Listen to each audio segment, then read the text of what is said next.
Bismillahirrahmanirrahim. Assalamualaikum warahmatullahi wabarakatuh. Alhamdulillahi rabbil alamin. Wassalatu wassalamu ala rasulillahil karimil amin. Sayyidina Muhammadin wa ala alihi wa sahbihi wa dhurriyyatihi wa ummatihi ila yaumiddin. Wa ba'd. Faya ahbaballahi wa ahbaba rasulihi sallallahu alaihi wasallam. Usi nafsi wa iyyakum bitaqwallahi faqad fazal muttaqun. Fala tamutunna illa wa antum muslimun. Faqala ta'ala ya ayyuhalladzina amanu taqullaha haqqa tuqatih wa la tamutunna illa wa antum muslimun.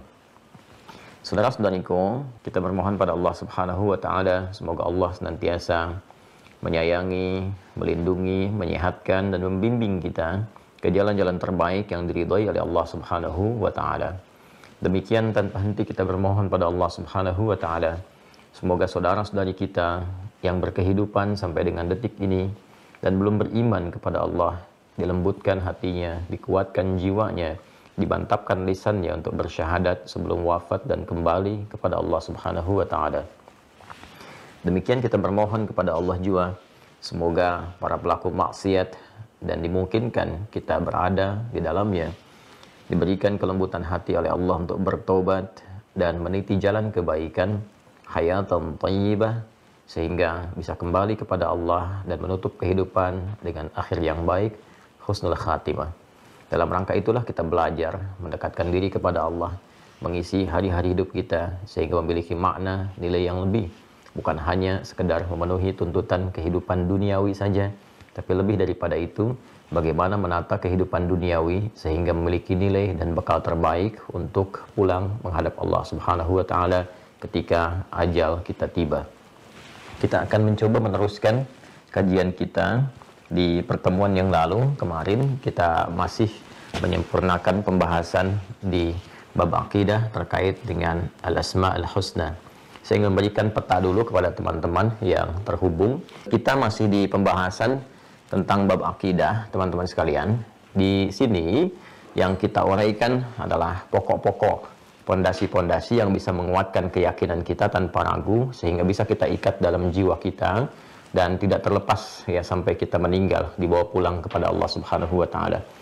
Inilah yang kita sebut keseharian dengan iman kita, akidah kita yang kita pertahankan dalam konsepsi keimanan dan dibuktikan juga dengan amalan serta perilaku kita yang tidak menyimpang dalam ketentuan dan jalan-jalan keislaman.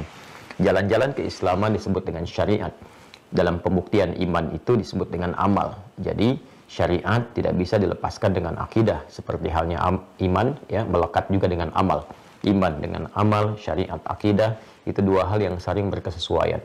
Ini penting sekali saya ingatkan untuk bisa mengecek keadaan iman kita dan pengaruhnya terhadap tatanan perilaku kita. Jadi semua orang beriman itu pasti akan mendorong perbuatan amalnya mengarah kepada kemuliaan-kemuliaan. Saya sering ingatkan dalam setiap pertemuan untuk mengoreksi keadaan diri kita dalam setiap waktu atau pergantian antar waktu dalam sehari, bahkan dalam berkehidupan kita. Tidur orang beriman beda dengan yang belum beriman. Bangun tidur pun beda dengan yang belum beriman. Demikian semua aktivitasnya. Ada getaran-getaran, pancaran-pancaran cahaya, nuruhum yas'a baina aydihim wa bi aymanihim, yang menggerakkan seluruh anggota tubuh kita untuk menunjukkan kepada khalayak dan membuktikan bahkan kepada Allah Subhanahu wa taala bahwa kita adalah insan beriman, insan yang patuh dan meyakini akan seluruh ketentuan yang Allah tetapkan kepada kita semua. Bukan hanya terkait dengan aspek ibadah, tapi ada kaitan juga dengan aspek muamalah, berkehidupan sosial dan turunan-turunan yang lainnya.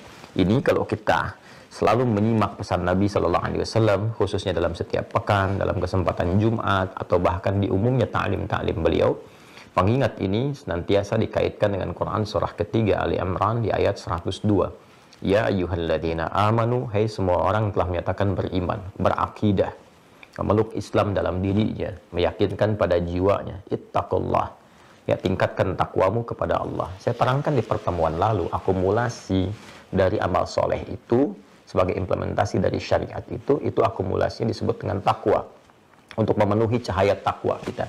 Jadi kan kalau teman-teman masih ingat di awal jumpa kita, saya pernah menerangkan tentang anatomi manusia. Masih ingat ya? Yang dibagi kepada 3 bagian dan kita telah melakukan pengayaan di situ. Ya, ada fisik, jism terkait dengan fisik jasmani, ada kemudian roh, ya penggerak, ini generator kehidupan kita yang membuat kita bisa bernafas dengan izin Allah, berkehidupan, roh. Segala yang terkait dengan roh itu disebut dengan rohani, gitu kan? Kemudian pengikat keduanya disebut dengan akal yang meneruskan perintah kemudian dari roh sepersekian detik untuk dieksekusi oleh tubuh kita, oleh fisik kita. Roh ini membawa 2 potensi besar ya yang disupportkan kepada seluruh anggota tubuh kita untuk dieksekusi berupa tindakan, berupa perilaku. Ini yang disebutkan di Quran surah ke-91 Asy-Syams di ayat 7 sampai 10. Wa nafsi wa ma sawwaha, dan demi nafas yang telah sempurna penciptaannya. Kapan dia sempurna? Ketika roh masuk ke dalam fisik, maka roh itu menjadi nafas. Ya, generator yang menggerakkan kita berkehidupan sehingga bisa bernafas dalam bahasa Indonesia. Nanti prosesnya ada di Quran surah ke-15. Saya ingatkan kembali Al-Hijr ayat 28 sampai 30 itu. Wa idz qala rabbuka lil malaikati inni khaliqum bashara min salsalim min hama'im masnun. فَإِذَا سَوَّيْتُهُ وَنَفَخْتُ فِيهِ مِنْ رُوحِي فَإِذَا سَوَّيْتُهُ سَوَّى يُسَوِّي. Ya, kata Allah, jika aku telah sempurnakan ya di dalam proses penciptaan itu dengan meniupkan roh. Jadi begitu roh masuk ke dalam tubuh kita, berjalan proses kesempurnaan. Ya, berlaku dialog, komitmen kita menuhankan Allah dan pemberian kewajiban Allah berupa hak kita yang ada di Quran surah 7 itu, ayat 172 yang telah kita bahas secara detail. Wa idz akhadha rabbuka min bani adama min zuhurihim dzurriyyatahum wa asyhadahum ala anfusihim alastu bi rabbikum qalu bala syahidna an taqulu yaumal qiyamati inna kunna an hadza ghafilin. Ketika kemudian ditiupkan sempurna, maka Allah sampaikan dia menjadi nafas, manusia bisa bernafas, mulai berkehidupan. Wa nafsi wa ma sawwaha fa alhamaha fujuraha wa taqwaha. Maka di dalam nafas itu ada 2 potensi yang menggerakkan kita berperilaku. Ini tidak jemu ya, saya sampaikan, tidak bosan saya uraikan, karena ini inti kehidupan kita. Jadi semua ekspresi kehidupan kita, iman kita, ditentukan bagaimana kita mengelola jiwa takwa ini. Karena ini adalah bagian terukur yang menggerakkan semua ekspresi hidup kita. Jadi kalau kita nggak bisa kelola ini dengan baik, maka pengaruhnya kepada perilaku kita, pikiran kita, ini akan jadi bermasalah. Dan jadi sebuah santapan besar bagi iblis dan pasukannya berupa setan untuk mengarahkan pada perilaku-perilaku yang kontraproduktif, yang negatif. Ini kuncinya di sini, ya, di takwa dan fujur. Jadi kita sudah punya cahaya takwa dalam jiwa kita. Nuruhum yas'a baina aydihim wa bi aymanihim. Di cahaya, di potensi takwa inilah, yaitu diletakkan keimanan kita kepada Allah. Iman itu ada di situ.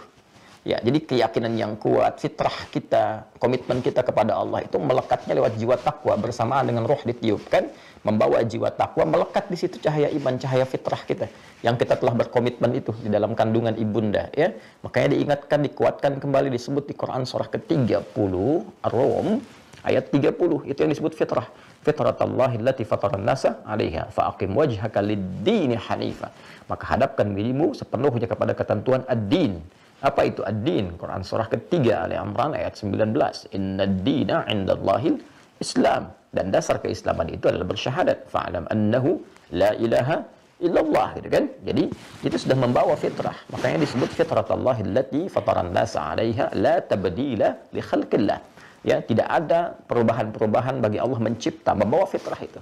Yang dimaksudkan Nabi, kullu mauludin yuladu 'alal fitrah. Setiap yang terlahir membawa fitrah. Fa'abawahu yuhawwidanihi aw yumajjisanihi aw yunassiranihi.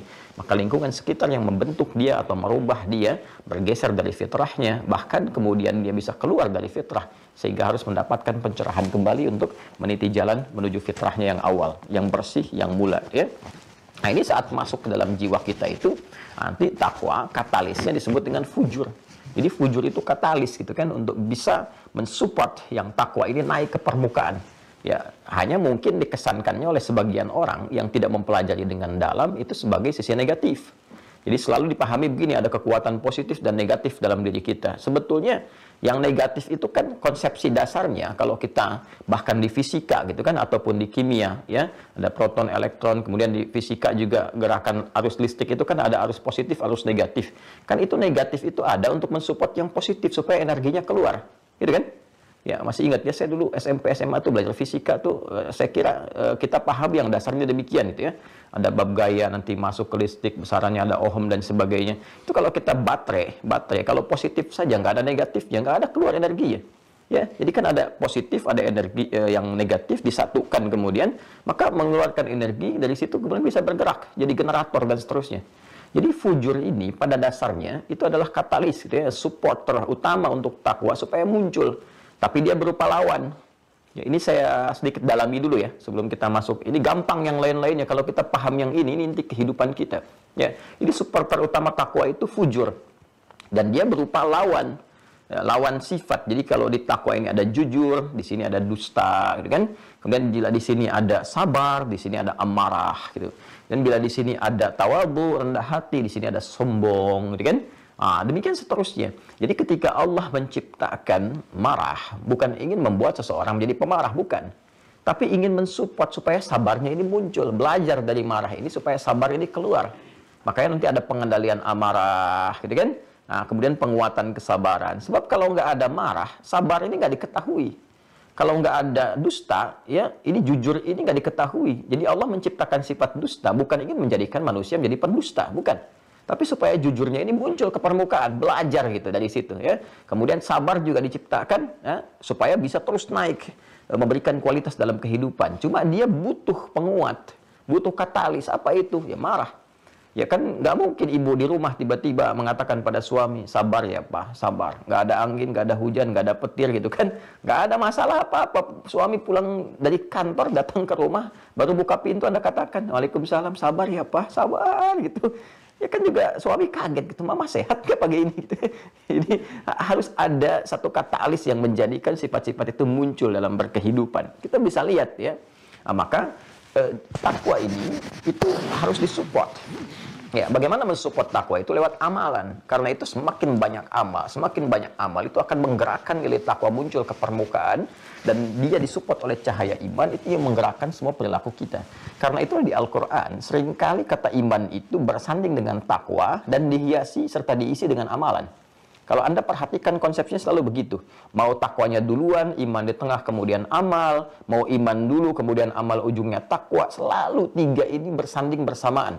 Ya, seakan tidak terpisahkan. Dan kalau sudah diketahui nanti, salah satunya hilang, sudah dipahami, ini pasti mengandung ketiganya gitu. Nggak dilepaskan dari situ. Ya, misal, kita lihat derivasi takwa, iman, dan amal, turunan, atau dalam bentuk detilnya. Di Al-Baqarah ayat 2-5 itu kan jelas. Dzalikal kitabu la raiba fi hudal lil muttaqin. Muttaqin itu kan orang takwa. Siapa orang takwa ini? Ayat 3-nya. Alladzina yu'minuna bil ghaib. Iman kan? Wa yuqimunas shalah. Amal. Ya kan? Wa mimma razaqnahum yunfiqun. Jadi salat, ya kan? Infak, interaksi dengan Al-Qur'an bagian dari takwa untuk menguatkan iman. Karena itu kalau kita dengar kalimat ya ayyuhalladzina amanu, panggilan bagi orang yang telah punya iman. Imannya itu mesti dikuatkan cahayanya. Bagaimana cara menguatkan cahaya iman itu? Dengan beramal. Makanya kan di awal kita belajar al-islamu imanun wa amalun. Islam itu iman dan amal. Menguatkan iman itu lewat amal, menunjukkan iman lewat amal. Parameter iman itu ya amal. Amal itu menunjukkan keimanan kita. Kalau nggak beramal menunjukkan iman bermasalah. Jelas ya, sholat menunjukkan parameter iman. Nggak sholat, imannya bermasalah. Orang beriman pasti sholat, kan?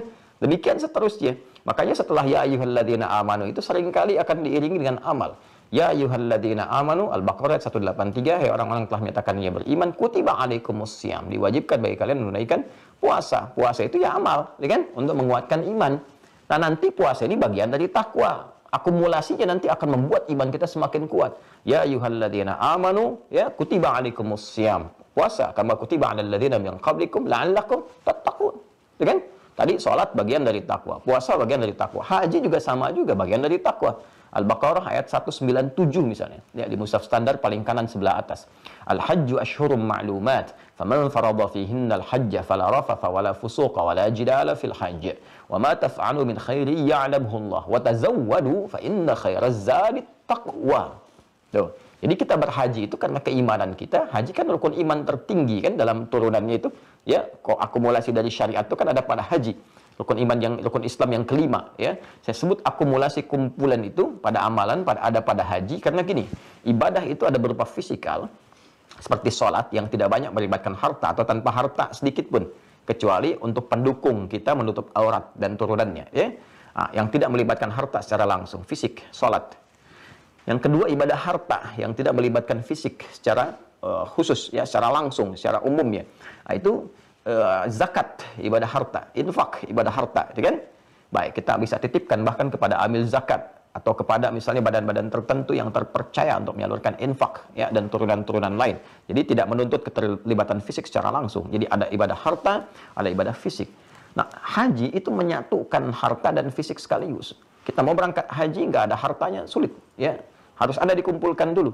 Kemudian juga fisiknya jelas, dituntut fisik, punya fisik yang prima, dari mulai wukuf, ya, kemudian setelah itu dari mulai ke Muzdalifah, kemudian ke Jamarat, sampai dengan tawaf, sampai dengan mabit di Muna, itu kan butuh kekuatan fisik yang dahsyat. Karena itu haji menggabungkan pahala fisik dan pahala harta, kalau benar langsung surga, ya kan? Al-hajjul mabruru laisa lahul jaza illal jannah. Kalau kita belajar fisik itu masih dihitung 10 kali dalam setiap kebaikan. Sholat kan sekali dikerjakan dapat 10 poin. Kalau jamaah kalikan 27. Kan konsepsinya begitu. Ya, sholat kan disebut hasanah di Quran surah ke-11 Hud ayat 114. Aqimis sholata tarafain nahar wa zulafan minal lail innal hasanat yudhibnas sayyiat. Sholat di situ disebut dengan hasanah. Sedangkan satu perbuatan hasanah poinnya 10 di Quran surah ke-6 Al-An'am di ayat 160. Man jaa bil hasanati falahu asyru amthaliha. Jadi kalau kita kerjakan sekali sholat tuh poinnya 10. Kalau berjamaah kali 27. Salatul jama'ati afdalu min salatil fardi bisab'in wa isyrina darajah. Dan menghitungnya jangan 1, 2, 3 seperti saya pernah sampaikan. 1 ke 2 itu bisa 500 tahun tinggi nilainya. 2 ke 3 bisa 500 tahun, belum feedbacknya kepada kita. Tanha 'anil fahsya'i wal munkar, tatmainnul qulub, memberikan ketenangan pada jiwa, mengantarkan pada kesuksesan, memberikan bimbingan pada kebaikan. Tapi poinnya kembali ke awal bahwa semua amal ibadah ini itu sesungguhnya ingin menguatkan takwa. Kuatkan takwa, kuatkan takwa. Dan penguatan takwa ini untuk memberikan kekuatan pada cahaya iman. Supaya makin terang, memberikan bimbingan kepada tubuh kita.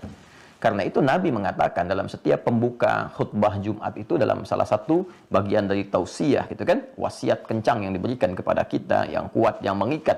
Atau dalam setiap pembukaan ta'lim pada umumnya, beliau mengutip Quran surah ketiga Al-Imran ayat 102. Yang tadi saya bacakan di awal. Ya ayyuhalladzina amanu taqullaha haqqa tuqatih. Hai semua orang-orang beriman, tingkatkan takwamu kepada Allah, tingkatkan amalmu. Ya, ayo coba evaluasi oleh kita, bikin kurikulum ya. Saya dulu waktu kecil itu suka punya buku tuh. Ya, bahkan diajarkan langsung dari sekolah tuh. Ya, jadi kita punya buku catatan tuh. Ya, catatan kita tuh tuliskan. Jadi semua jenis sholat, saya pernah awal-awal pulang dari Tripoli itu bikin, bukan bikin ya, ada pengajian-pengajian kecil gitu, kelas-kelas terbatas itu. Saya minta murid-murid saya tuh, yuk bikin buku. Bahkan saya coba contohkan begini bikinnya. Ya, semua jenis sholat kita keluarkan. Sholat fardu, jelas kita paham. Ya, waktunya kita tahu. Kalau nggak tahu waktu sholat fardu itu jadi masalah gitu kan. Itu kan tanda iman pertama itu.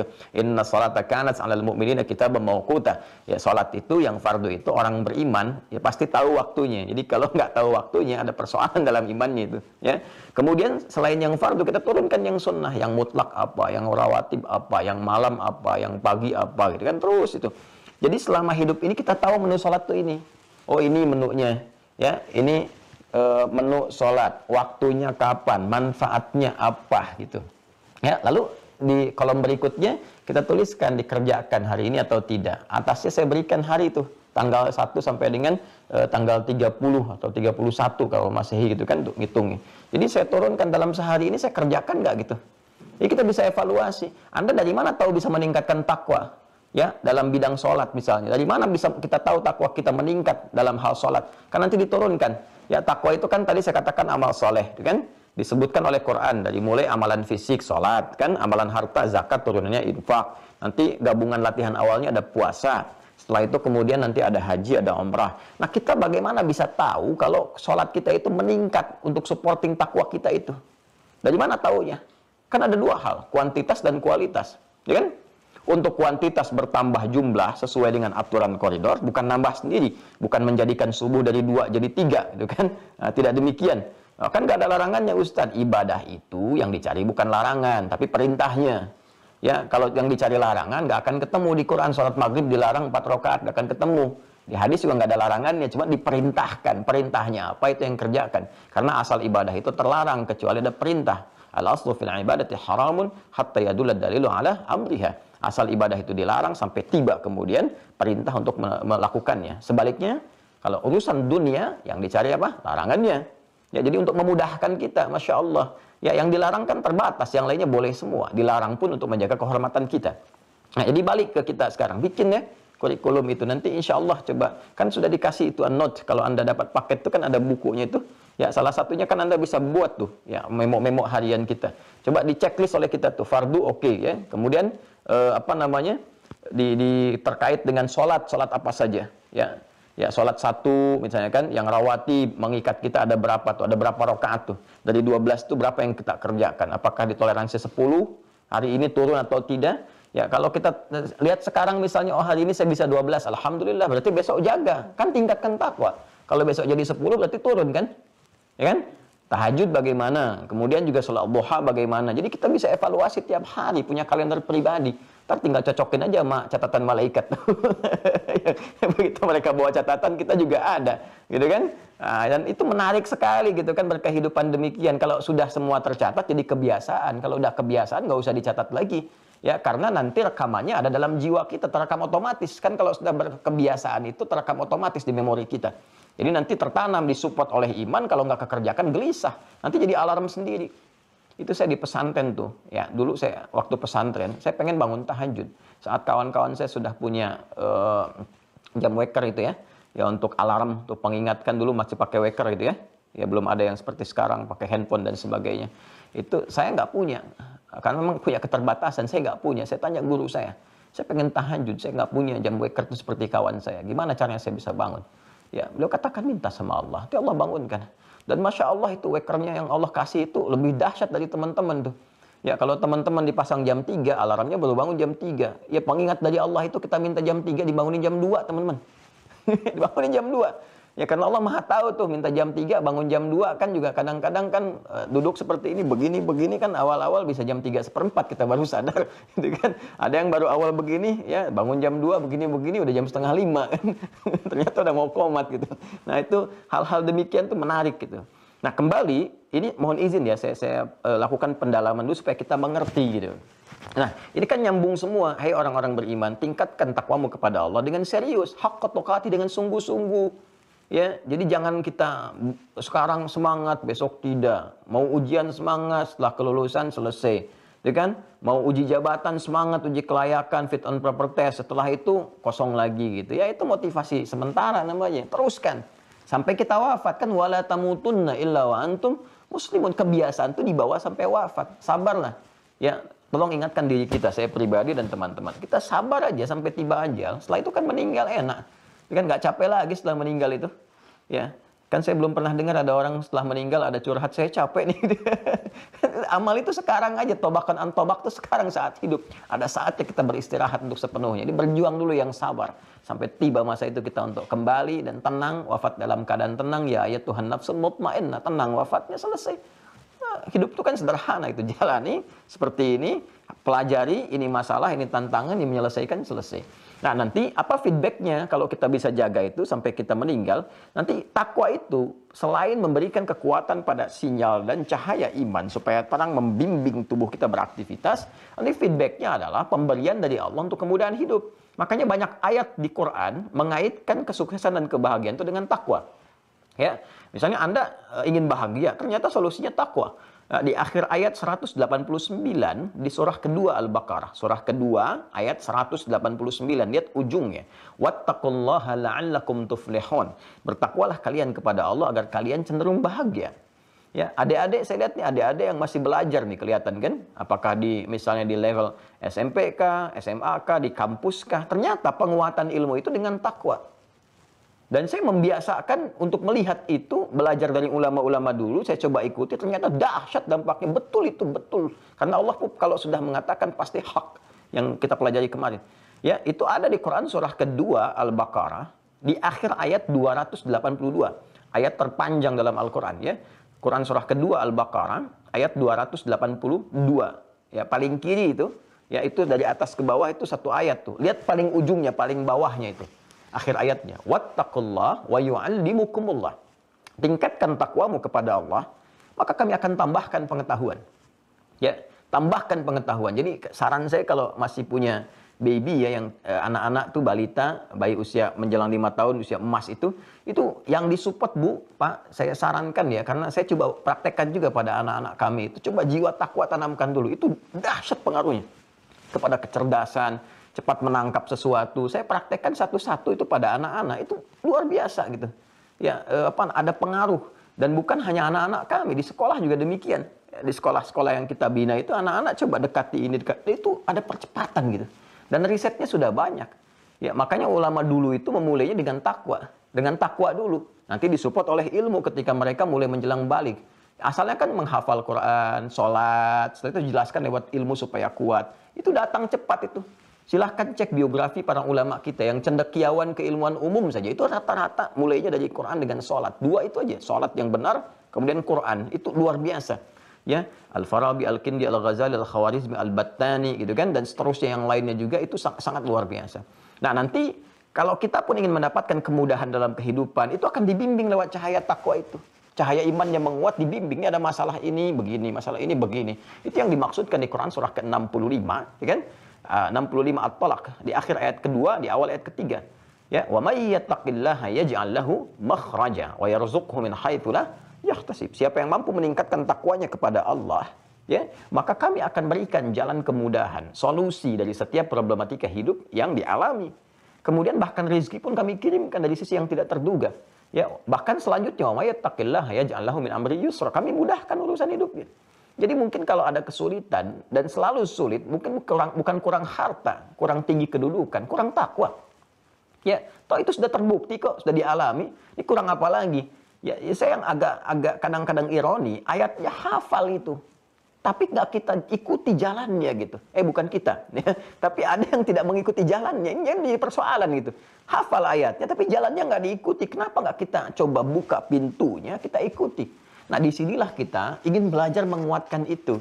Jadi kan skemanya iman, takwa, amalan, kemudian buahnya gitu kan, yang kita dapatkan. Nah, sekarang kita berada di pondasi imannya. Nah, kadang-kadang kita amalnya bagus, tapi nggak diisi dengan kekuatan iman, sehingga feedbacknya kita dapatkan. Bahkan kenikmatan untuk beramal itu pun belum dapat, baru semangat saja. Ya kan? Nah, sholatnya masih terjaga nih, masih ke masjid, masih ingat, masih apa. Tapi karena kualitas iman belum bagus, belum bisa merasakan kehusyuan dalam sholat. Kenikmatan dalam sholat gitu kan. Itu kalau udah nikmat tuh sholat itu Pak, Bu, itu nggak keganggu dengan apapun tuh. Enak banget, luar biasa tuh. Jadi nikmatnya tuh kayak nggak ada yang lain selain sholat gitu. Ya makanya Nabi kan kalau tahajud itu kan waktu itu quality time-nya itu yang paling luar biasa saat tahajud kan. Sampai sujudnya itu lamanya luar biasa karena mendapatkan kenikmatan tuh yang paling tinggi. Ya itu bertemu waktu ini lagi, kapan lagi nih bisa berinteraksi langsung menyembah Allah gitu kan. Ya sementara pagi kan tugas-tugas dakwah pada umumnya. Utsman bin Affan itu, Abdurrahman bin Auf, itu kekuatan tertingginya bukan saat mendapatkan harta benda, tapi ketika punya waktu berkualitas untuk tahajud malamnya. Kata Imam An-Nawawi itu sampai khatam Al-Quran. Nah itu sudah dapat belum kita tuh? Kan harus berlatih. Nah, nanti feedbacknya akan kita rasakan. Ada ketenangan. Wah, orang tuh kalau sudah tenang tuh enak betul. Ya, rezeki macam-macam dan sebagainya. Kita pelan-pelan berlatih itu. Nah, ini kita sempurnakan. Ya, dari iman itu ada rukun 6. Kita baru masuk di yang pertama untuk memantapkan keimanan pada Allah, ma'rifatullah. Sehingga ketika ma'rifatullah sudah kita mengerti, oh ini maksudnya ini, cara meminta begini, memahaminya begini. Nah, dalam ma'rifatullah ini nanti cabangnya setelah kita pahami teologis untuk meyakinkan Allah sebagai Tuhan, ya itu sudah no debat lagi, nggak ada debat di dalamnya, kita bisa berargumentasi kuat dalam jiwa kita. Nah, step selanjutnya kita mengenal kuasa Allah Subhanahu wa taala di semesta, sehingga dalam aktivitas apapun Anda lihat langit ingat Allah, ya. Pernah nggak begini di rumah tangga aja, lihat anak ingat Allah, pernah nggak? Ya, lihat suami ingat Allah, lihat istri ingat Allah, pernah nggak? Kan itu titipan. Anda kan katakan istri titipan Allah, suami titipan Allah, itu kan nitip. Ya, saya tuh kalau dititipi barang nih, ini misalnya saya dititipi nih. Ya, saya dititipi kawan saya. Normalnya kan kalau saya lihat buku ini saya ingat kawan saya kan? Karena nitip gitu. Ya, saya beli dimanapun ini kalau dikasih saya langsung ingat kan tokonya di mana. Anda pun kan demikian. Tuh, Anda pakai peci, ketika Anda pakai, Anda ingat kan peci dari mana asalnya? Itu sudah terangkai dalam memori kita. Nah, ini kan sama, kita dititipi anak, istri, atau istri dititipi suami. Dan ingat nggak ketika menatap tuh? Di istri ketika menatap suami, yang diingat tuh uang belanja atau ingat Allah tuh? Ya, ini kan suami ketika tatap istri itu yang diingat apa tuh? Ya, ketika melihat anak-anak yang diingat apa? Ya, bisa nggak langsung mengingatkan kita kepada Allah? Sedangkan kita mengatakan inna fi khalqis samawati wal ardi wa ikhtilafil laili wan nahari la ayatin liulil albab. Ayatnya mana tuh? Tanda yang mendekatkan kita kepada Allah. Sanurihim ayatina fil afaq wa fi anfusihim hatta yatabayyana lahum annahu al-haq. Ya, kami tampakkan tanda-tanda kebesaran yang mendekatkan hamba kepada kami di semesta dan pada diri mereka, gitu kan? Sampai mereka yakin dengan kebenaran bahwa semua yang disampaikan di Quran adalah hak. Terjadi nggak tuh? Ya, kita lihat pakaian kita, ingat Allah bahwa ini akan dihisab. Malu kalau kita sadar tuh dengan begitu, nggak akan maksiat. Karena takut nih, ini pakaian jadi saksi pernah bermaksiat. Ya, kemudian pena jadi saksi pernah berbuat curang gitu kan dan sebagainya. Itu malu tuh. Ya, jadi surah Az-Zalzalah itu berbekas di benak kita. Idza zulzilatil ardu zilzalaha wa akhrajatil ardu athqalaha wa qala al-insanu ma laha yauma idzin tuhadditsu akhbaraha. Dikabarkan kan, semua bicara dengan Allah Subhanahu wa taala. Jadi, itu yang disebut dengan zikir. Semua aktivitas yang menjadikan kita teringat dengan Allah. Nah, itulah kalau kita kenal ma'rifatullah, kan, maka esensinya akan begitu. Kita bicara itu terukur gitu ya. Khawatir kalau Allah nggak ridha dengan apa yang kita katakan. Itu khasyah namanya. Khasyah. Level ulama tertinggi itu punya sifat khasyah. Bukan hanya ilmunya banyak. Ya, orientalis itu juga ilmunya banyak tuh dulu tuh, walaupun ada racunnya gitu. Ya, orientalis dulu ada yang ngarang kitab indeks hadis. Wensing itu kan ngarang indeks hadis tuh dan turunan lainnya. Ya, ada yang masuk ke dalam bab ulumul Quran, ada yang masuk ke sejarah gitu, dan sebagainya. Ya, tapi karena nggak ada iman bermasalah. Nah, jadi khasyah itu hal yang menjadikan kita takut ya kepada Allah, takut ya bila apa yang kita kerjakan tidak mendapat rahmat, itu kunci dari akidah terdalam.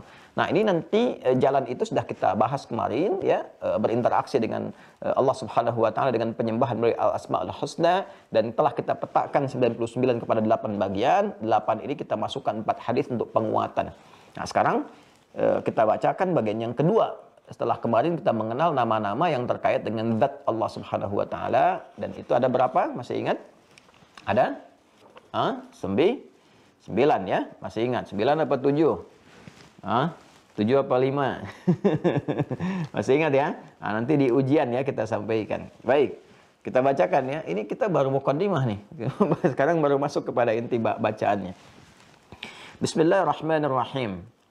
Wa fi kitabid dinil islami wa asma'illahil husna atau asma'ullahil husna al-warida fil Qur'ani hiya. Sudah di-scan kan ya? Udah ada di web ya? Udah di-download? Boleh ditunjukkan kepada saya yang sudah sudah print out. Ini admin sudah di-download ya. Sudah di-upload oleh kita. Ya, kalau sudah ada, nanti sudah di-scan di webnya ada. Ya, teman-teman tolong di-download itu atau di-print. Nanti begitu saya baca, Anda pegang itu juga. Jadi berkesesuaian belajar baca juga ya. Halaman 30 yang sudah pegang ini. Wa fi kitabid dinil islami, dan dalam buku Dinul Islam saya telah terangkan kemarin ya, tersebut wa asmaullahil husna, dan nama-nama Allah yang mulia itu kan yang melimpahkan pahala dan mengandung segala aspek kebutuhan kita, al-waridah fil Qur'an, yang terdapat dalam Al-Qur'an Karim, dia adalah sebagai berikut pemetaannya, klasifikasinya. 1, asmaul muta'alliqatun bi dzatihi ta'ala. Yang pertama adalah nama-nama Allah yang terbaik yang terkait dengan zatnya ta'ala. Ya, wahia sebagai berikut. 1, Al-Wahid. 2, Al-Ahad. 3, Al-Haq. 4, Al-Quddus. 5, As-Samad. 6, Al-Ghani. 7, Al-Awwal. 8, Al-Akhir. 9, Al-Qayyum. Ini sudah kita bahas di pertemuan yang lalu ya, dan dampaknya, feedbacknya terhadap pengabulan doa. Jadi kalau kita bacakan dengan nama-nama ini disertai dengan aspek hajat kebutuhan kita, benar cara memintanya, itu akan terjadi percepatan dalam pengabulan doa. Dan saya bacakan hadisnya kemarin ya. Jadi prakteknya begini, misal ya, ini langsung saja ya, yang paling cepat. Kita punya hajat terkait apa nih? Terkait rizki misalnya. Rizki ya. Nama Allah yang terkait rizki kan Ar-Razzaq. Ya, Ar-Razzaq. Baik. Dan konsepsinya kita memanggil ya, konsepnya memanggil Allah sesuai dengan kebutuhan kita. Sebut nama Allah yang sesuai kebutuhan kita. Ini ada di Quran surah ke-17 Al-Isra dalilnya. Quran surah 17 Al-Isra ayat 110. Yaitu kan ada 111 ayat ya, 2 ayat terakhir, ayat 110. Perhatikan kalimatnya. Qulid'ullaha. Ya, jika kalian punya persoalan dalam kehidupan, ya panggil Allah, minta sama Allah, berdoa. Awid Ar-Rahman ya, atau panggil Ar-Rahman, minta ya. Ayyamma tad'u falahul asmaul husna. Ya. Kapanpun kalian ingin memohon kepada Allah dalam setiap kondisi, situasi apapun, maka Allah memiliki nama terbaik sesuai kebutuhan kita. Yang saat Anda menyebutnya, selain mendatangkan pahala, juga ada percepatan dalam pengabulan. Nah, nama-nama terbaik ini sudah disiapkan oleh Allah sesuai kebutuhan kita. Jadi kalau kita mau minta, seperti saya pernah ajarkan di dalam 2-3 pertemuan ke belakang, pilih nama sesuai dengan butuhnya kita. Kalau butuh tambahan pengetahuan, Al-Alim. Butuh tambahan rezeki, Ar-Razzaq. Kan saya terangkan satu-satu itu. Ya, misal kita ingin minta kepada Allah itu kelapangan dalam rezeki. Berarti nama yang sesuai Ar-Razzaq kan? Maka sebut nama Allahnya dulu. Ya, ya Allah, gitu kan? Kemudian Ya Razzaq. Ya Allah, Ya Razzaq, gitu kan?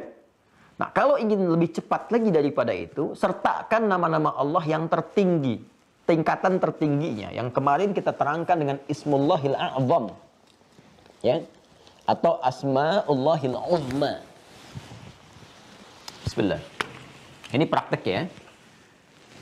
Ya kan pembahasannya ini di halaman 31-nya, ya kan? Di paling kiri itu, di tengah kan di kitabnya disampaikan ada Ismullahil A'zam.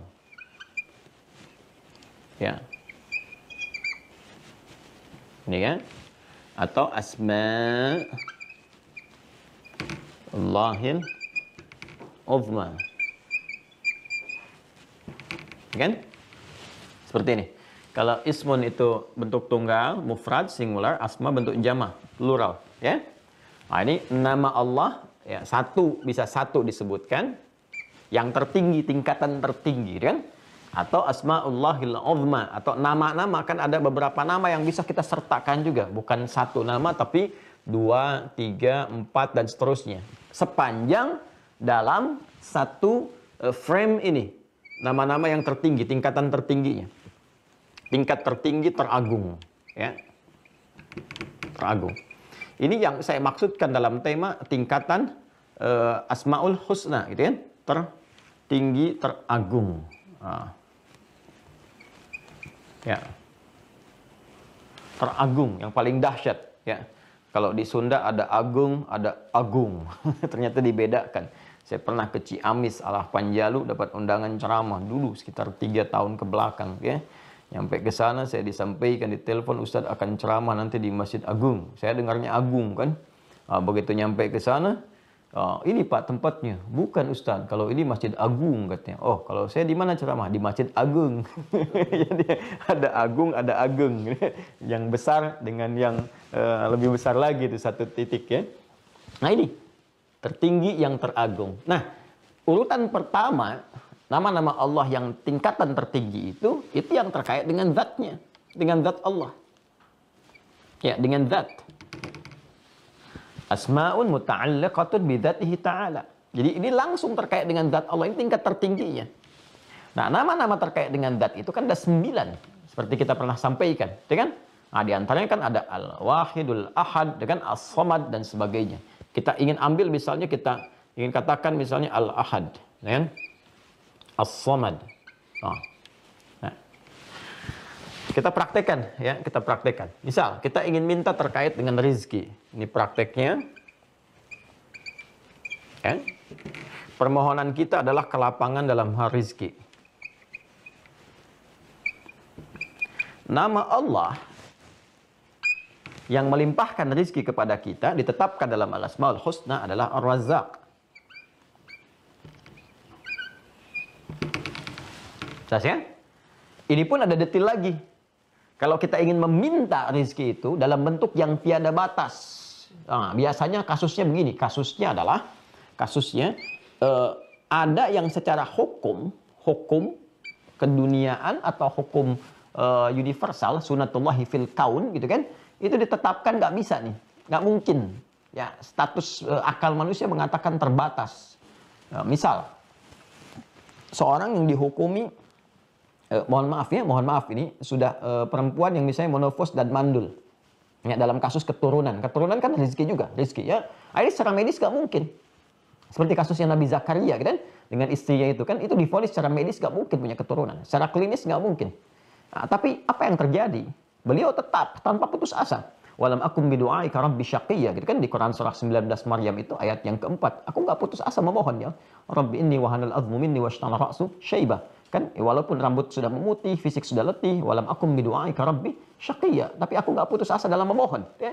Nah, apa yang dimohonkan kepada Allah untuk dapat rizki berupa keturunan, ya, keturunan kan sekali lagi itu bagian dari rizki. Apa yang disebutkan oleh beliau? Nah, menyebut nama Allah yang pemberi tanpa batas. Ketika dihukumi ada batasan oleh manusia, maka disebutkan nama Allah pemberi sesuatu tanpa batas. Itu Wahhab namanya, Al-Wahhab. Ya kan? Nah, jadi kita bisa sebutkan pertama kalau kita meruntut kepada Quran surah ke-17 Al-Isra ayat 110. Ya, ini prakteknya kan begini. Kata Allah, "Qulid Allah." Ya, sebut dulu nama Allah yang pertama. Maka kita katakan Allahumma, ya kan? Atau ya Allah. Nah, ini prakteknya. Kita katakan ya Allah, ya kan? Nah, ya Allah. Nah, kalimat ya Allah ini, kalau kita satukan, ini sudah kalimat fitrah sebetulnya. Kalau kita butuh sesuatu yang unsurnya memohon, meminta, butuh pertolongan, itu keluar di lisan kita tuh, refleks itu. Ya, bahkan kepeleset aja kita bilang ya Allah gitu kan. Nah, ini ada fitrah untuk minta tolong. Ya, gelap sekali di luar itu, mendungnya gelap, itu kan kita ya Allah mendung. Sebetulnya ada fitrah kita untuk minta tolong, memohon kepada Allah. Nah, kalau spesifik kita ingin mohonkan, minta dengan mengadu kan dan sebagainya, kita bisa gabungkan kalimat ini menjadi Allahumma untuk memberikan kesan yang spesifik, doa yang memang dipanjatkan untuk niat berdoa dengan ketulusan, bukan sekedar kalimat fitrah. Untuk membedakan dengan yang umum-umum, ya, refleks kita katakan ya Allah, ya, ini spesifik untuk minta. Kita katakan Allahumma, digabungkan jadi Allahumma. Kalau sudah Allahumma, ini kalimat ini mengandung kerendahan hati, kan? Ya, kepasrahan, ya, keyakinan untuk dikabulkan jika memang dibutuhkan, kan? Ini gabungan dari ini semua. Ini yang dimaksud di Quran surah ke-7 Al-A'raf di ayat 205. Wadhkur rabbaka fi nafsika tadarruan wa khifatan wa dunal jahri minal qaul. Kan minta, berdoa, mohon kepada Allah dengan segenap kekhusyuan hatimu, kan? Dengan penuh kepasrahan, kerendahan hati, bahasa yang lembut yang kiranya bisa menyentuh, karena Allah itu maha lembut, kan, maha perasa, kan, dan maha mengabulkan dengan cepat yang keluar dari getaran jiwa yang paling dalam sehingga mampu menggetarkan arsy, ya. Nah, ini kurang lebih. Nah, jadi ini kita satukan Allahumma, ya, atau kita minta ya Allah, kan, kulit Allah, sebut nama Allah, awid ar-Rahman. Nanti masalah ar-Rahman saya akan masuk kepada yang kedua terkait dengan kasih sayang Allah Subhanahu wa taala. Ya, bagian ketiganya. Nah, sebut ya Allah atau Allahumma, ya kan? Allahumma kita praktekkan di sini. Ya Razzaq misalnya. Ya Razzaq. Nah. Allahumma ya Razzaq. Duhai Allah, aku memohon kepadamu dengan kepasrahan yang paling dalam. Ya. Dengan kelembutan yang mampu aku persembahkan. Engkau yang maha lembut, yang maha merasakan, maha mengetahui keadaan diriku. Ya Razzaq. Engkau yang maha pemberi rizki, berlimpah. Semua rizki engkau yang kuasai, engkau yang mengatur, engkau yang memiliki segalanya. Ya kan? Nah, kalau Anda ingin katakan lagi, misalnya ada batasan kata manusia, Anda sebutkan Allahumma ya Razzaq, Allahumma ya Wahhab. Ya Wahhab. Ya Allah, maha pemberi tanpa batas, yang tidak punya batasan dalam pemberian. Mereka mengatakan kepada aku, ya Allah, makhluk pun mengatakan aku punya keterbatasan. Sedangkan kau maha mengetahui tentang keadaan diriku. Duhai yang maha pemberi tanpa batas. Ya kan? Nah, jadi Anda katakan Allahumma ya Razzaq atau Allahumma ya Wahhab, ya. Nah, sebelum Anda lakukan permintaan di dalamnya, Anda sertakan dulu ini yang tertingginya nih. Ismullahil A'zam, sebut satu. Allahumma ya Razzaq atau Allahumma ya Wahhabul Ahad. Ya. Kalau Anda ingin tambahkan dengan lebih daripada satu, yang zat tadi yang ada 9, Allahumma ya Wahhabul Ahadus Samad. Misalnya kan? Terus Anda teruskan, alladzi lam yalid wa lam yulad wa lam yakul lahu kufuwan ahad. Setelah itu minta. Ya, habli minas salihin. Ini kan kalimat yang menunjuk katanya langsung kepada nama Allah yang terbaik dengan sifat pemberian yang tanpa batas. Permohonannya kita bentuk dengan fi'il amr lit talab minal adna ilal a'la. Ya, permohonan dalam bentuk pengajuan yang tulus dari kita hamba yang rendah kepada Allah yang maha segalanya. Maka kita gunakan ini bentuknya seperti hab begini, hab. Ya. Jelas ya, hab di sini fi'il amr bukan diartikan perintah, tapi thalabud doa. Ya, kalau kita ngaji balaghah, ini bentuk fi'il amr itu banyak nanti. Dan kita harus paham, ini arahnya kemana. Bukan perintah, nggak boleh perintah kepada Allah. Gitu kan? Allah perintahkan kepada kita. Perintah itu dari yang tinggi kepada yang rendah. Jadi kalau ada yang rendah kepada yang atas menggunakan fi'il amr, dipahaminya thalabun lid doa. Ya, meminta sesuatu pada satu permohonan. Hab. Jadi kalau ada hab, Anda temukan dalam Al-Quran, itu meminta, membawa nama Allah ini dengan sifat pemberi tanpa batas. Ya. Kalau untuk pribadi, habli, ya. Tuh. Kalau banyakkan lana. Ya. Misal, kita ingin katakan misalnya, Allahumma ya Wahhab, ya Ahadus Samad, alladzi lam yalid wa lam yulad, Allahumma habli minas salihin. Kan? Ya Allah, yang maha pemberi tanpa batas, yang punya sifat tunggal, keesaan pada zatnya, yang menjadi pusat dalam setiap permohonan. Enggak ada satupun yang lain yang diminta selain Engkau, ya Allah. Yang tidak beranak, yang tidak diperanakan, yang tidak punya sekutu, yang maha kuat dengan segalanya. Memohon kepadamu hamba, ya Allah, dengan keagungan zatmu, yang pemberi tanpa batas. Anugerahkan kepadaku, ya Allah, keturunan dari sisimu saja. Saat semua mengatakan aku nggak mungkin punya keturunan. Apa yang terjadi? Ini yang terjadi pada Nabi Zakaria alaihissalam ketika Allah langsung merespon di Quran surah ketiga Ali Imran ayat 38 sampai 39 itu. Ya, habnya disebutkan di 38, 39 jawaban. Fanadatul malaikatu wa huwa qa'imu yusalli fil mihrab annallaha yubashshiruka Yahya. Ya kan? Jadi ini gambaran yang kita bisa berikan. Nabi Ibrahim juga pernah menggunakan kalimat ini di surah As-Saffat itu kan. Ayat yang ke-100, Rabbi habli minas salihin. Ya Allah, anugerahkan kepada aku generasi yang saleh. Maka Allah berikan, kabulkan. Ya, diberikan Ismail alaihissalam, Nabi Ishaq alaihissalam, dan turunan-turunannya. Soleh-soleh, baik-baik, gitu kan? Ya, dengan izin Allah, ya. Ini teman-teman sekalian, ini gambaran, ya. Jadi prakteknya begitu. Prakteknya. Jadi kita hadirkan dulu nama zat yang tertinggi ini. Dan dalam hadis riwayat Buraidah kemarin, radhiyallahu ta'ala anhu, gitu kan? Disampaikan ketika Nabi SAW dan mendengar ada seorang sahabat berkata, berdoa, dalam doanya dia menyebutkan, ya, Allahumma usyhidu bi annaka antallah la ilaha illa anta al-ahad as-samad alladzi lam yalid wa lam yulad wa lam yakul lahu kufuwan ahad. Allahumma inni as'aluka an taghfira li. Dia enggak minta dunia, dia cerdas banget tuh. Dia minta ampunan. Dia minta maghfirah. Cerdas sekali, cerdas. Ini berpikir luar biasa. Dan ini prinsip ekonomi spiritual diterapkan. Ekonomi spiritual. Prinsip ekonomi itu kan modal sekecil-kecilnya buat keuntungan paling banyak. Gitu. Dia menerapkan ekonomi spiritual. Jadi mengambil kalimat yang singkat dan padat, tapi keuntungan yang melimpah. Gitu. Dia sebutkan ini, ya al-ahadus samad alladzi lam yalid wa lam yulad wa lam yakul lahu kufuwan ahad. Minta ampunan. Allahumma inni as'aluka an taghfira li. Saya nggak minta apa-apa, ya Allah, minta ampunan aja. Cuman kan rumus Qur'annya mengatakan kalau minta ampunan diampuni, cinta datang. Ya, kalau cinta udah diberikan sama Allah, semua nggak ada tepian itu, semua dikasih. Yuhibbukumullah wa yaghfir lakum dzunubakum. Kalau Allah sudah cintai seorang hamba, diampuni dulu dosanya. Kalau dosa diampuni, udah dapat cinta Allah. Kalau cinta diberikan oleh Allah, semua nggak ada batasan. Kan sifat cinta begitu. Kalau semakin cinta kan semua diberi tanpa meminta.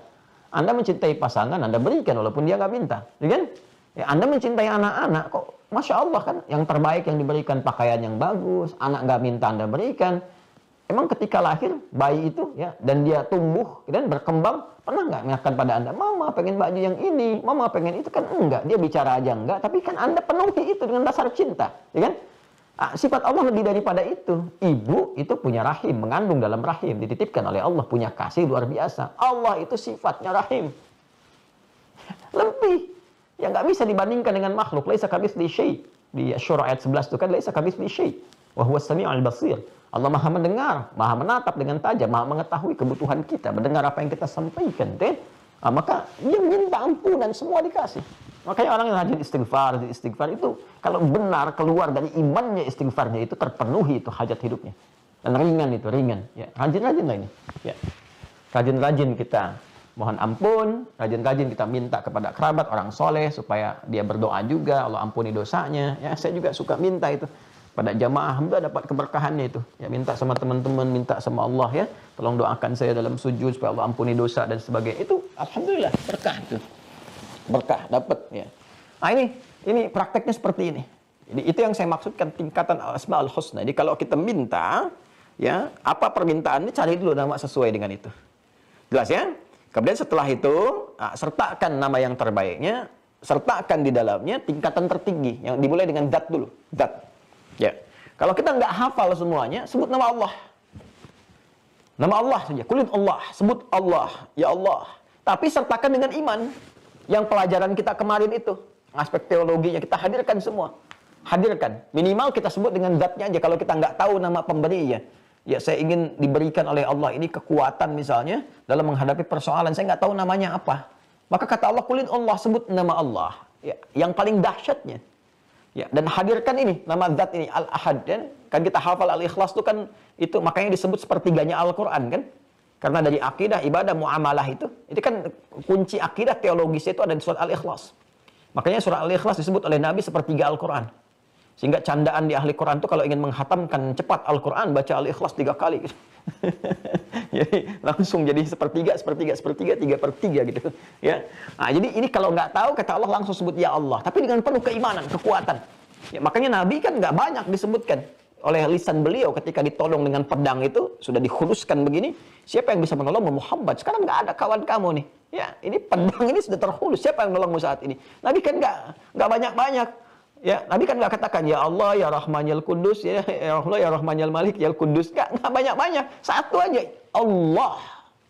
Jatuh tuh, dek. Gemetar, jatuh, bum, gitu kan. Balik, ambil. Nabi balikan pertanyaannya. Sekarang siapa yang bisa menolongmu saat ini? Ya, itu sesuatu yang luar biasa. Di kalimat Allah itu nggak sembarangan. Seperti saya sampaikan di awal jumpa kita itu, kalau kita sampaikan dengan pancaran iman yang kuat, itu menggetarkan. Makanya dibawa dalam sumpah. Ya.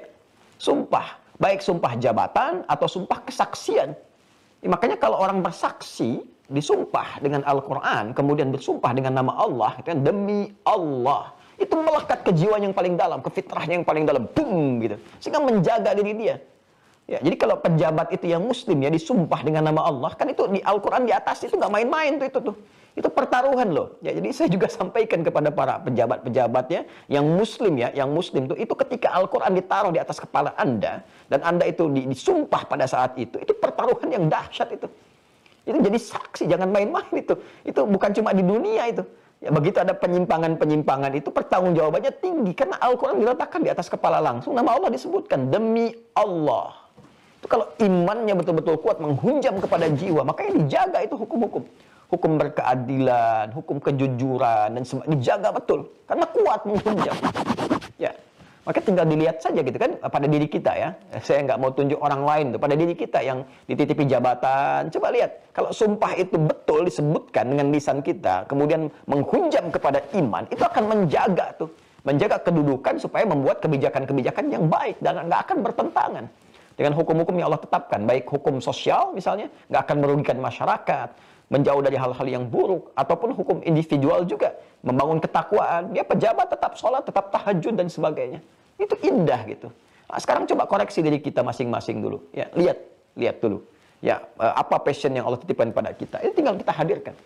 Jadi kalau nggak tahu kita sebut ya Allah, kalau kita tahu, ini rumusnya. Ya, santri mira harus tahu ini. Ya, karena dalam setiap keadaan kita butuhkan ini, ya.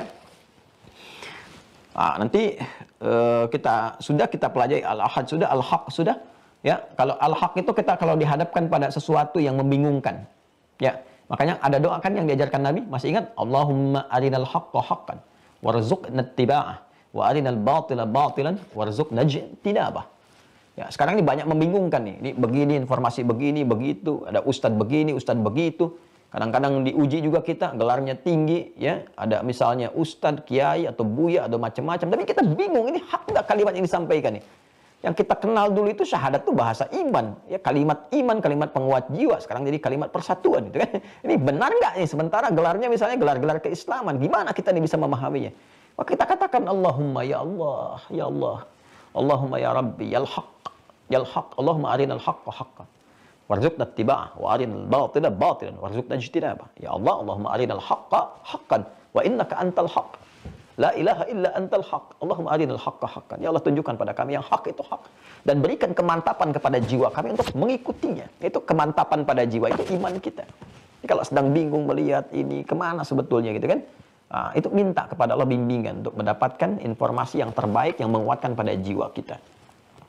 Kemudian Al-Quddus, ya, mentakdiskan, menyucikan. Jadi kalau kita mendengar ada statement-statement ya yang disematkan kepada Allah yang bertentangan dengan keagungan sifat dan zat-Nya. Ya, misal semua agama sama, menuju pada Tuhan yang sama, cuma caranya beda-beda, gitu kan? Allah dapat dipanggil dengan nama apa saja, tapi disebutkannya dengan nama-nama yang dipertuhankan di tempat-tempat lain yang tidak layak yang tidak sesuai dengan nama yang telah Allah tetapkan. Allah sudah sampaikan, ini saya punya al-asmaul husna. Ya, kenapa engkau panggil saya dengan asmaus sayyiat yang lainnya? Ya, yang bagi Allah itu kan asmaul husna, bukan asma yang lain, gitu kan? Jadi kadang-kadang ada statement-statement mengatakan Allah punya banyak nama, bisa dipanggil dengan apa saja. Tapi dia panggil dengan Tuhan-Tuhan yang dipertuhankan dalam kesyirikan. Di keyakinan lain. Itu bukan nama Allah yang ditampilkan. Maka kita katakan, ya Allah ya Al-Quddus, ya Allah ya Al-Quddus. Engkau suci dari semua itu. Subhanallah. Amma yusyrikun. Ya? Maha suci Allah dari apa yang mereka sertakan, mereka syirikkan. Ya? Kita bisa mohonkan kepada Allah, sehingga dengan itu kita nggak terpana. Karena ada orang-orang yang ditampilkan dengan logika, dengan premis dan silogisme, ya, runtutan pemikiran yang cara berpikir yang salah, tapi merasa benar. Ya, awam itu kadang-kadang terbawa ke situ tuh, terbawa suasana seakan-akan seperti benar, padahal salah gitu. Nah, sekarang banyak itu orang mempermainkan dengan logika, dia belajar dulu, lalu menitipkan racun di dalamnya, sehingga seakan-akan terkesan benar. Ya, nah, coba kalau Anda nggak belajar, yang kita pelajari kemarin, jangan merasa benar sendiri. Setiap orang juga punya peluang kebenaran. Anda kan nggak pernah tahu mana Islam yang benar, Islamnya Anda atau Islamnya dia, gitu kan? Atau jangan-jangan juga yang nggak berislam juga masih ada kebenaran juga. Itu kan seperti benar, padahal salah. Karena nggak dimulai dengan konsepsi yang benar, premis yang benar dasarnya. Ya, dia membuat semua dengan relatif. Sementara hukum itu ada yang absolut, yang mutlak, dan yang relatif. Sedangkan keimanan itu harus kebenaran mutlak. Ya, kalau dia nggak yakin benarnya, kenapa dia pilih itu? Kita tinggal balik nanya aja sama orang yang bicara begitu. Bapak agamanya apa? Islam. Pak, itu Islamnya Islam relatif atau Islam mutlak? Ketika Bapak menetapkan jadi Muslim, artinya kan Anda meyakini mutlak benarnya Islam. Kalau masih relatif, Anda nggak akan ambil itu sebagai keyakinan. Itu kan cara berpikir yang salah. Ya, sama dengan begini misalnya. Ya, ini kan persepsi yang dibangun nih, yang kita harus betulkan, gitu kan? Kadang-kadang kita menyematkan perbuatan buruk itu, ya, dengan satu atribut itu keliru juga. Nah, sekarang misalnya gini, definisi teroris itu apa? Ya, jadi jangan sampai ada satu atribut yang dilekatkan sehingga terkesan atribut ini jadi bagian dari unsur terorisme. Itu kan jadi keliru gitu. Jadi jangan sampai orang tersematkan begini. Saya kalau mau nanam kurma jadi teroris nanti nih kesannya nih. Karena teroris ditangkap, dia bisnis kurma misalnya. Ya, atau kotak amal misalnya, ya. Atau pakaiannya celananya naik di atas lutut sedikit, di atas lutut, di atas mata kaki misalnya kan, di atas mata kaki gitu, ya. Atau misalnya apalagi tuh yang pakai cadar, yang perempuan dilekatkan demikian, itu dikesankan sehingga jadi atribut. Ini kan jadi pemikiran yang salah gitu. Sejak kapan tanda pada sesuatu melekat pada atributnya itu sejak kapan? Ya. Dan itu nggak konsisten. Ya, waktu di Sarinah itu kan terorisnya itu gaya sekali tuh, pakai topi, pakai celana jeans. Ya, dia nggak pakai celana manusia, celana jin itu dia pakai juga tuh. Jadi dia pakai celana jin, pakai topi, pakai sepatu skate kan. Itu coba sekarang bisa nggak kita nilai seperti itu? Nah, kayak koruptor itu kan ditangkapnya kan berdasi semua tuh, berjas. Bisa nggak kita ambil kesimpulan semua yang berdasi itu koruptor? Semua yang berjas itu koruptor? Kan nggak bisa begitu. Nah, itu sama kalau kita belajar ilmu mantik, ya, kita bisa katakan silogisme yang salah tuh begini. Misalnya, monyet suka pisang, ya kan? Kemudian kita katakan lagi yang lain, jangan nama orang ya, yang lain saja misalnya. Monyet suka pisang, sudah, ya kan? Terus ada namanya si buku misalnya. Kalau nama saya sebut nama orang nanti saya dituntut ya. Nah, contoh ya, ini contoh nih, umpama ya. Monyet suka pisang. Terus ada orang namanya si buku, buku suka pisang. Apakah kita akan bikin persamaan buku sama dengan monyet? Kan tidak. Ya. Atau kalau mau lebih gamblang lagi, ini contoh ya, contoh, bukan berarti demikian, cuma contoh aja ya. Monyet suka pisang, Asep suka pisang, maka Asep sama dengan monyet. Kan tidak. Itu premis yang salah, silogisme yang keliru di ilmu mantik itu keliru gitu. Ya kan tidak demikian. Ya monyet, Asep ya Asep. Monyet itu adalah binatang, Asep itu adalah manusia. Kan nggak bisa disamakan. Nah, ini cara berpikir yang salah gitu ya. Makanya di titik ini penting kita belajar untuk mengukur. Nah, ini kalau kita mendapatkan statement-statement yang tidak jelas tentang perkara keimanan, kita bisa katakan Allahumma ya Al-Quddus, ya Subhanallah. Ya Allah, Engkau terlepas dari semua itu. Engkau yang Maha Suci, Engkau yang Maha Agung. Nanti Allah kasih bimbingan kepada hati kita, turunkan hikmah. Jadi nama Allah itu jangan disebutkan saat kita butuh saja, tidak. Ya, ada kejadian berlangsung, sebut nama Allah supaya Allah berikan bimbingan pada kita. Ya, itu Kudus itu mengandung makna Subhanallah. Subhanallah itu dikeluarkan oleh lisan kita, di antara maknanya menepis segala sifat dan sikap yang tidak terkait dengan keagungan Allah. Makanya ketika ada orang berkata, Allah punya anak, kita katakan Subhanallah. Di Al-Baqarah surah kedua ayat 116. Wa qalu ittakhadallahu waladan subhanah. Mereka berkata Allah punya anak, subhanallah. Allahumma yal quddus. Kok ya kami terlepas dari semua itu ya Allah. Itu perkataan mereka, berikan hidayah pada mereka. Itu maksudnya. Jelas ya? Nah, jadi ini kita pembahasan dalam konteks pembelajaran kita ya. Nah, jadi kita tidak melebar pembahasan dalam konteks pembelajaran kita. Jadi kita argumentasikan untuk memahami dengan jelas.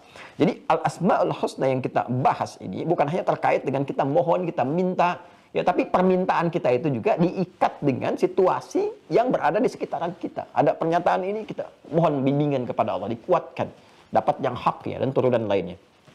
Ya, malaikat juga suka mentakdiskan Allah. Itu malaikat itu menyebut. Ya, kan saat Adam dicipta itu juga sifat kudus ini ditampilkan untuk membebaskan mereka dari sifat-sifat nafsu yang ada pada manusia. Kan malaikat nggak punya nafsu. Ya. Mereka diciptakan dengan jiwa takwa saja. Sementara manusia ada fujurnya. Ya. Nah, jadi malaikat cuma dengan takwa. Quran surah 66 At-Tahrim ayat ke-6. La ya'sunallaha ma amarahum wa yaf'aluna ma yu'marun. Malaikat itu nggak bermaksiat. Karena diciptakan dengan jiwa baik saja. Perintahnya kebaikan, nggak ada nafsu. Ya, kan Anda nggak pernah dengar kan malaikat Jibril korupsi ayat? Nggak pernah dengar kan? nggak ada, karena memang nggak ada potensi itu. Ya, di tahun sekian terjadi pernikahan antara malaikat Israel misalnya dengan hamba, nggak ada. Malaikat nggak menikah, malaikat nggak makan, nggak minum. Makanya ketika bertamu kepada Nabi Ibrahim dihidangkan makanan, itu nggak disentuh. Ya kan? Karena memang nggak ada nafsu. Tugasnya bukan untuk makan, bukan untuk minum. Spesifik tugasnya, tupoksinya jelas. Ketaatan saja, ini yang dikerjakan. Nggak ada aspek lain. Ya, lawan dari malaikat itu ya yang nafsunya dengan jiwa sifatnya bukan perilaku. Kalau perilaku nanti ke setan. Makanya di Quran disebutkan malaikat 88 kali, setan 88 kali. Tapi pembentuk ya dasar penciptaannya itu dengan jiwa takwa malaikat. Lawannya hewan. Ya, bentukan asalnya itu nafsu saja. Maka hewan nggak punya jiwa takwa. Jangan menuntut ketakwaan kepada hewan. Jadi kalau hewan misalnya kucing kalau sudah datang hasratnya di depan Anda juga dilakukan. Jangan Anda katakan dasar kucing ini kurang takwa. Memang kucing nggak bertakwa. Ya kucing itu pakai insting, pakai feeling. Binatang demikian. Nah kita dalam diri kita ada gabungan antara jiwa binatang itu yang fujur itu dengan malaikat takwa. Maka menjadi bashar namanya. Jadi bashar. Nah sifat basyariah ini yang menjadikan kita itu bertarung. Maka ketika kita dapat takwanya tinggi di atas malaikat. Ya. Tapi ketika kita misalnya melakukan perbuatan rendah, bisa di bawah hewan. Karena hewan nggak punya jiwa takwa, wajar melakukan perbuatan yang rendah. Ya, sebetulnya kita nggak bisa marah sama hewan gitu, karena hewan tuh nggak punya jiwa takwa. Pertanggungjawabannya dengan instingnya melayani kehidupan. Jadi kalau ibu sedang ngepel lantai, ada ayam buang kotoran, jangan marahi. Dasar ayam ya memang begitu, dia nggak punya kontrol takwa di situ. Ya, tapi kalau manusia berbuat salah di bawah standar kesalahannya, di bawah sifat lupanya, melebihi hewan bahkan. Sapi kan sekarang makannya rumput. Ya, sampai sekarang kan masih rumput, ya kan? Manusia itu ada yang makan aspal. Manusia itu ada yang makan aspal, makan jalan, makan tembok gitu kan. Itu kan aspal yang harusnya 5 lapis, tinggal 2 lapis, 3 lapis. Yang makan siapa? Karena sapi lewat situ nggak pernah makan aspal. Kan itu yang dimaksud apa namanya? Kal an'ami balhum abal. Ya di Quran surah ke-7 itu, ya Al-A'raf itu. Yang di ayat 179, walaqad dara'na li jahannam katsiran minal jinni wal insi lahum qulubun la yafqahuna biha lahum a'yunun la yubsiruna biha lahum adhanun la yasma'una biha ulaika kal an'ami bal hum adall. Kan? Ada manusia yang di bawah hewan standarnya gitu. Itu yang bermasalah. Kembali malaikat saja itu mentakdiskan Allah. Wa nahnu nusabbihu bihamdika wa nuqaddisu lak. Ya, yang Al-Baqarah ayat 30 itu. Wa idz qala rabbuka lil malaikati ya wa idz qala rabbuka lil malaikati inni ja'ilun fil ardi khalifah. Qalu ataj'alu fiha may yufsidu fiha wa yasfiku dima wa nahnu nusabbihu bihamdika wa nuqaddisu lak. Ditasbih disandingkan dengan takdis.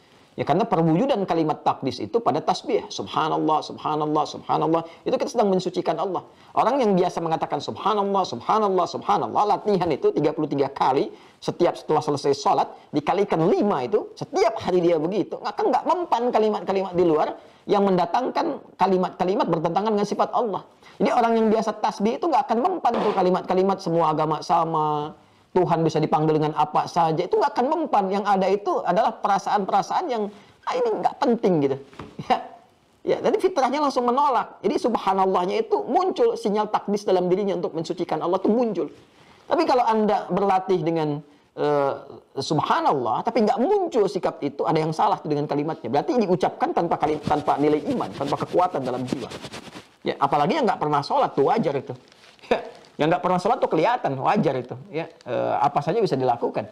Ya mau mandi di tempat persucian orang, mau pakai pakaian di pakaian ibadah orang lain, atau menunjukkan kalimat-kalimat misalnya olok-olok dan sebagainya. Tapi kita doakan, sepanjang dia masih punya kesempatan di hidup sebelum nyawa sampai di kerongkongan, maka dia masih punya hak untuk mendapatkan doa terbaik kita dengan pengingat. Jadi basyira wa nadhira, basyirnya, kabar gembira kita berikan dengan cara mendoakan kebaikan, nadhira dengan mengingatkan. Ya, setelah itu jadi pilihan bagi dia, kan? Kalau ada fenomena demikian. Tapi kalau Allah isyaratkan terjadi itu, ya. As-Samad sudah saya jelaskan, ya. Kemudian Al-Ghani sudah saya sampaikan juga, ini terkait dengan harta benda. Ya, biasanya disertakan dengan kalimat hamid, ya. Wallahu ghaniyyun hamid, ya kan? Jadi kalau kita memohon kepada Allah urusan rezeki, nanti ada nama zat yang terkait dengan rezeki, harta benda, spesifik materi. Sebut namanya Al-Ghani.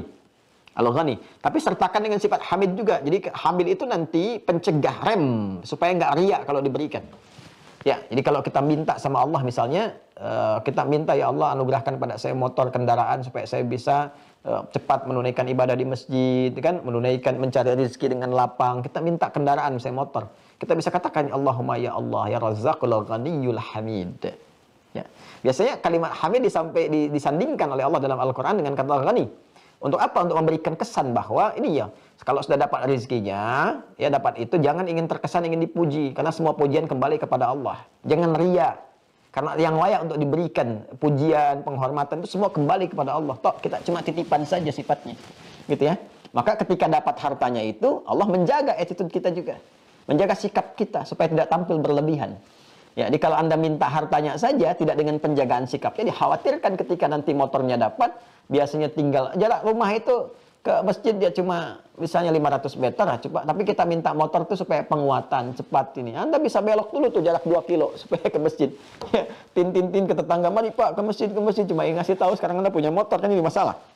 Ya, atau terjaga dari sifat-sifat yang kontraproduktif gitu. Al-awwal al-akhir al-qayyum, ya. Jadi al-awwal al-akhir kita sudah paham. Ya, jadi kalau sudah ada statement-statement bertentangan dan sebagainya yang terkait dengan sifat Allah Subhanahu wa taala, kita bisa mohon kepada Allah dengan membawa nilai-nilai kemuliaan termasuk zat-Nya yang menguasai segala hal sampai yaumul akhir. Ya, jadi kita bisa katakan begini kalau kita sangat terdesak dan luar biasa, kita katakan, ya Allah, gitu kan, Engkau pemilik segalanya. Jangankan yang sekarang, yang dulu pun Engkau miliki karena Engkau al-awwal, kan? Baik. Ya Allah, jangankan yang sekarang, di puncak kehidupan bagi makhluk pun Engkau pemiliknya, karena Engkau tidak punya batas. Allahumma innaka antal awwal, innaka antal akhir. Gitu kan? Ya Allah, sebagaimana masalah ini berawal, tolong akhiri dengan sifat-Mu yang maha mengetahui awal dan akhir segala sesuatu. Ya, indah kalau kita tahu itu. Ya kan? Kita minta kepada Allah, ya Allah, Engkau yang maha mengetahui sejak bahkan sebelum tiba asalnya, karena Engkau al-awwal. Engkau yang maha tahu ujungnya, karena Engkau tahu segala hal, karena Engkau al-akhir, batas yang tidak punya ujung. Ya Allah, persoalan ini menyelimuti hamba sampai saat ini. Hamba tidak tahu kapan berakhir. Ya Allah, dalam rumah tangga ini Engkau titipkan ujian. Hamba yakin untuk meningkatkan kualitas hamba. Namun sampai saat ini hamba belum menemukan solusi, ya Allah. Engkau yang mengetahui awal dari semua ini. Dan Engkau mengetahui akhirnya. Duhai al-awwalil akhir. Ya Allah, berikan solusi dari persoalan ini. Akhiri ya Allah dengan jalan terbaik, solusi yang paling indah yang Kau bisa berikan. Pernah nggak minta itu? Nah, itu enak kan? Kita dengarnya aja, kita bacakan itu merasa tentram kan? Nyaman kan? Ya, apalagi kalau kita tahu itu gitu. Masalah itu kan selalu ada untuk meningkatkan kualitas hidup, ya kan? Di rumah tangga, ya kan? Kemudian di kantor, di kehidupan sosial, kita bisa minta ini. Ya. Nah, ini kan nama terkait zat, tapi itu diwujudkan kepada kita, ditempatkan untuk memberikan solusi pada kita supaya minta dengan keagungan nama itu. Ya, Al-Qayyum yang maha menegakkan, mengatur dan sebagainya. Itu bisa dimintakan kepada Allah saat kita berada dalam keadaan-keadaan memohon kekuatan, dukungan yang berkehidupan kuat, ya, termasuk juga motivasi tertinggi, termasuk juga saat kita pesimis dengan apa yang bisa kita kerjakan, datang itu, kan kita minta kepada Allah untuk menghidupkan suasana gairah kita, kekuatan kita, fisikal kita, semangat berjuang kita, minta kepada Allah. Karena qayyum, sifat qayyum Allah itu mencakup semua, bukan qayyumus samawati wal ard saja, langit dan bumi saja, tapi juga kepada hambanya, memberi kekuatan, penegakan. Kita bisa katakan, ya Allah, seperti Engkau jadikan langit kuat tanpa tiang. Ya, Kau jadikan lautan, ya Allah, terbentang begitu luasnya dengan segala keindahan dan kekuatan. Ya Allah, yang begitu mudah menguatkan langit, memantapkan bumi, maka mohon mantapkan jiwa hamba, ya Allah. Berikan kekuatan pada fisik hamba untuk berjuang, mencari nafkah di hari ini. Allah yang menegakkan, menggerakkan, mohon tegakkan, gerakkan diri hamba supaya tidak pesimis mencari nafkah dalam kehidupan. Di suasana pandemi ini, ya Allah, Engkau yang mengatur rezeki, Engkau yang telah menetapkan, Engkau yang berjanji yang tidak mungkin mengingkari janjimu, ya Allah. Berikan kekuatan kepada hamba, tegakkan, ya Allah, fisik hamba, tegakkan, kuatkan mental hamba untuk berjuang, berikhtiar seperti Engkau perintahkan. Ya Qayyum, Ya Qayyum as-samawati wal ard. Wahai Allah penegak langit dan bumi, tegakkan, kuatkan jiwa hamba. Nah, setelah itu selesai, tawakal, datang ke masjid, katakan, ya Allah, saya sudah berikhtiar seperti apa yang telah Engkau perintahkan, maka saya bertawakal kepadamu akan hasil yang telah Engkau janjikan. Jika dengan semua ikhtiar yang telah hamba tunaikan belum mampu mendatangkan apa yang telah Engkau janjikan, mohon tunjukkan kepada hamba di rumahmu ini, ya Allah, dalam keadaan hamba bersujud, dengan cara apa lagi hamba mesti memohon. Itu enak sekali saat diucapkan, dan getaran kepada jiwa begitu dalam, itu menggoyang arsy gitu. Ya, makanya saya sering katakan, kalau sudah bekerja itu mampir dulu ke masjid, supaya suasana hati tenang gitu, nggak risau dengan kegiatan bising jalan, ya, kemudian perdebatan yang terjadi di kantor, capek, lelah gitu. Kita mampir ke masjid, sholat 2 rakaat, pulang ke rumah tuh aura masjid.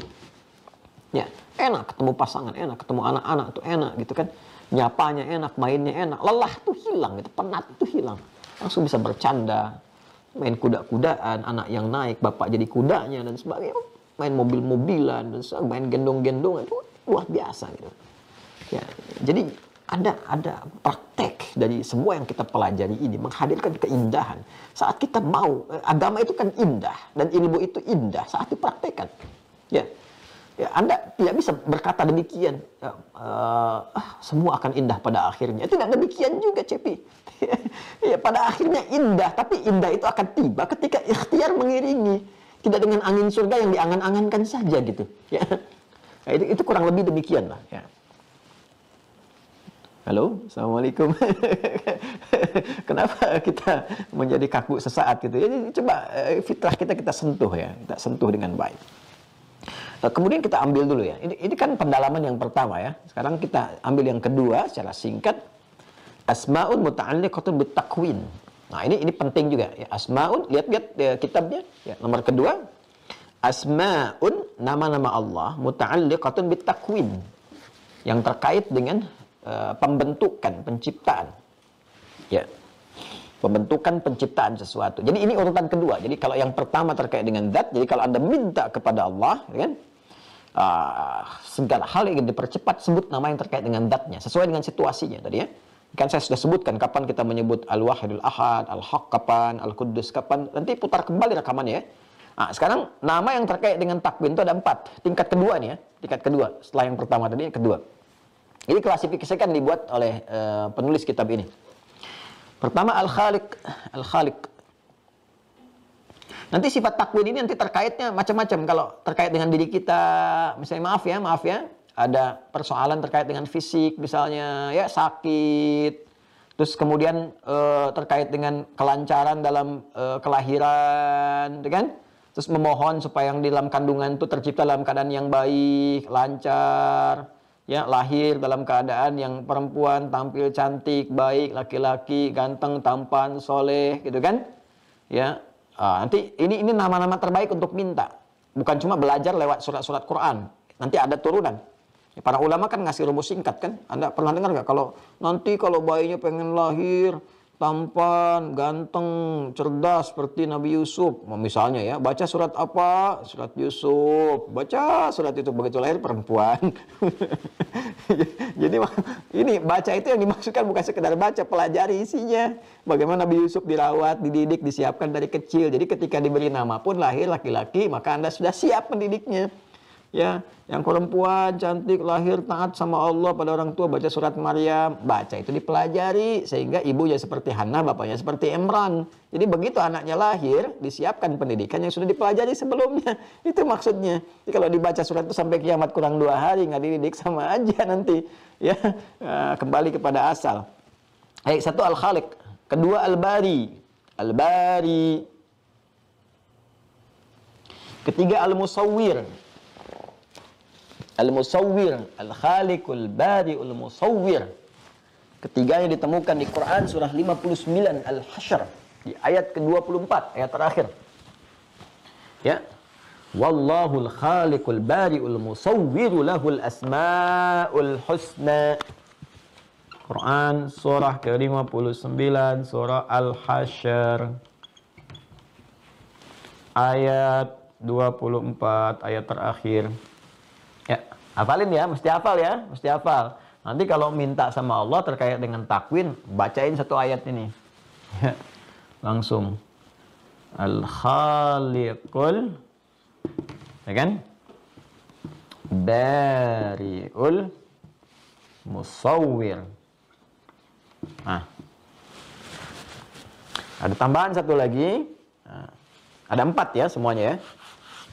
Ini kan 1, 2, 3. Yang keempat itu namanya Al-Badi'. Badi'. Sudah?